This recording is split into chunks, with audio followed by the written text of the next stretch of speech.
a young man came up to me after my program and said, Ustad, I feel really bad. Why do you feel bad? Well, I'm studying accounting. Well, I guess you should feel bad. But explain more why you feel bad.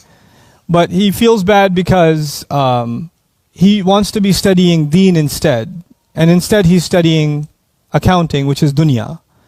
So I said, why do you don't like accounting? You don't like the subject? I mean, I understand that just if you don't like accounting, that just means you're a normal human being. No, he goes, I love accounting. I really like it. I love the math. I love doing the numbers. I enjoy it. But I just feel bad that I'm doing this to make my career better and get a job and get married and make my parents proud and all of this. All of that is dunya. What am I doing for deen? I'm just doing all of this for dunya. You understand the question? Right? And a lot of people feel that way. They have a successful career. They're an executive, or they're getting an MBA, or they're getting a PhD, and they're not getting a PhD in hadith or sharia, they're getting a PhD in microbiology.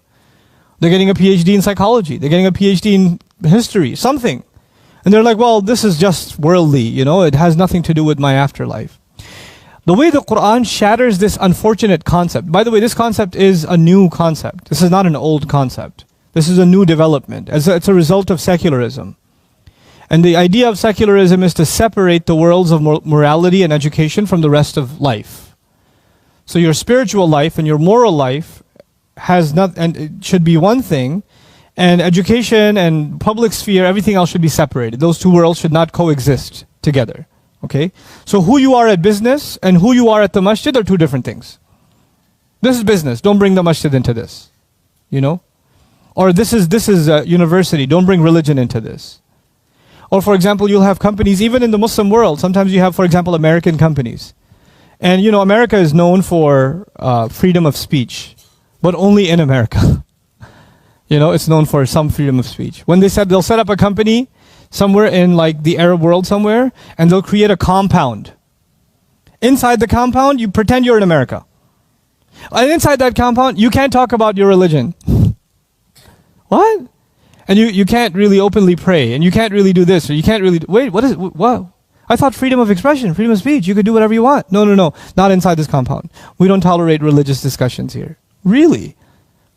So what happens then is this idea, this extreme idea of separating your religious life and your life of ibadah from your life of your career. And we, for the most part, the world, not just one country or another country, the world has experienced some form of secularization or another.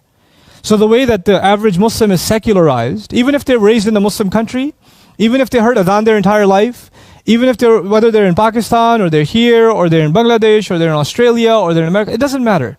You know what's happened with us? What's happened with us is when you go to college, right? What's your motivation for going to college? It's to get a good degree so you can get a good job.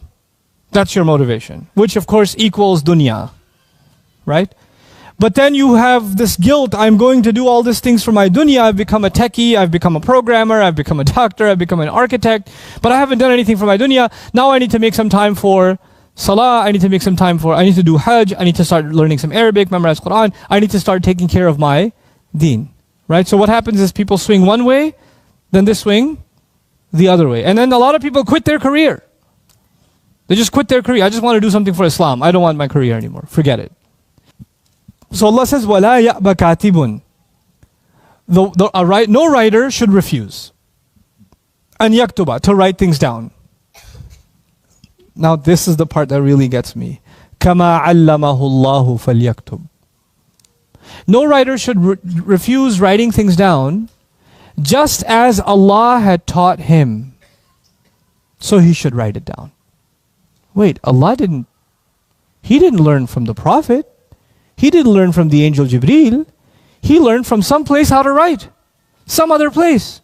And what did he learn to write? Business contracts. Accounting, finance. Isn't it? Which we today call a secular field, isn't it?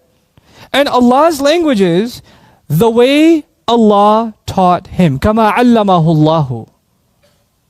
Now if you look at the word allama in the Quran, to teach, Allah says, وَيُعَلِّمُكُمُ اللَّهُ مَا لَمْ تَكُونُوا تَعْلَمُونَ وَيُعَلِّمُكُم مَا لَمْ تَكُونُوا تَعْلَمُونَ وَيُعَلِّمُكُمُ اللَّهُ وَاللَّهُ بِكُلِّ شَيْءٍ عَلِيمٌ. Allah is teaching you and Allah knows everything. Allah teaches you what you couldn't possibly have known yourselves.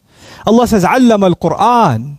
He taught the Quran. And now He says He taught the accountant how to write the language of accounting and finance and business transactions.